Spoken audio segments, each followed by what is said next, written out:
36 কোটি টাকা পেতে চলেছে ভারত ক্রিকেট দল। রানার্স আপ নিউজিল্যান্ডের জন্য আছে মোটা অঙ্কের প্রাইজ মানি। এছাড়া সুপার 8 খেলা জিম্বাবুয়ের জন্য খুলে গেছে কপাল। এক বিশ্বকাপ থেকে তারা পেয়েছে সারা বছরের রোজগার।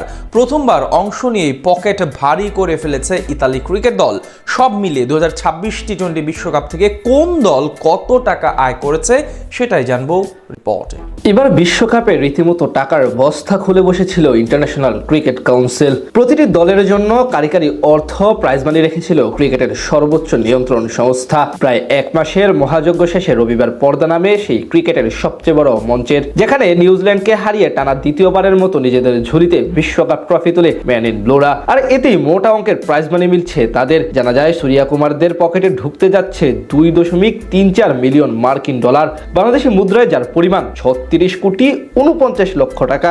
অতীতের সবগুলো আসর থেকে এবার টি-20 বিশ্বকাপে সবচেয়ে বেশি বাজেট রেখেছিল আইসিসি। প্রায় 1.5 গুণ বেশি অর্থ পাবে দলগুলো। 2026 বিশ্বকাপের মোট প্রাইজ মানি 13.5 মিলিয়ন মার্কিন ডলার, বাংলাদেশি মুদ্রায় যা প্রায় 164 কোটি টাকার কাছাকাছি। 2024 সালের আসরের তুলনায় এবার টি-20 বিশ্বকাপের পুরস্কার তহবিল প্রায় 20% বৃদ্ধি পেয়েছিল। টুর্নামেন্টে অংশ নেওয়া প্রতিটি দলের শুরু থেকেই নিশ্চিত ছিল $1,12,500। এর সাথে ম্যাচ ফি ও জয়ের পুরস্কার যোগ হয়েছে। প্রতিটি ম্যাচ জয়ের জন্য দলগুলো পাবে অতিরিক্ত $31,154 করে, যা বাংলাদেশের হিসেবে প্রায় 37 লক্ষ টাকা।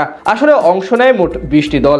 এখান থেকে গ্রুপ পর্ব থেকে বাদ পড়ে যায় মোট 12 দল, যারা কিনা প্রত্যেকে পাবে প্রায় $2,50,000 করে, বাংলাদেশি মুদ্রায় যার পরিমাণ প্রায় $3,250,000 টাকার মতো।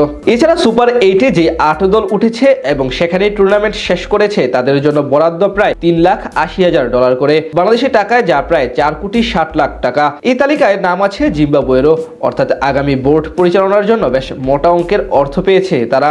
এদিকে সেখান থেকে সেমিফাইনালে উঠেছে মোট 4 দল, তাদের মধ্যে ইংল্যান্ড এবং সাউথ আফ্রিকার মিশন সেখানেই শেষ করতে হয়েছে। তাই এই দুই দলের জন্য বরাদ্দ প্রায় $7,90,000 করে, বাংলাদেশি মুদ্রায় যা প্রায় $9,60,00,000 টাকার কাছাকাছি। বিশ্বকাপের ফাইনাল জিতে ভারত যেমন পেয়েছে প্রায় 36.5 কোটি টাকা, তেমনি নিউজিল্যান্ডের পকেটেও উঠেছে বিশাল অঙ্কের আর্থিক পুরস্কার।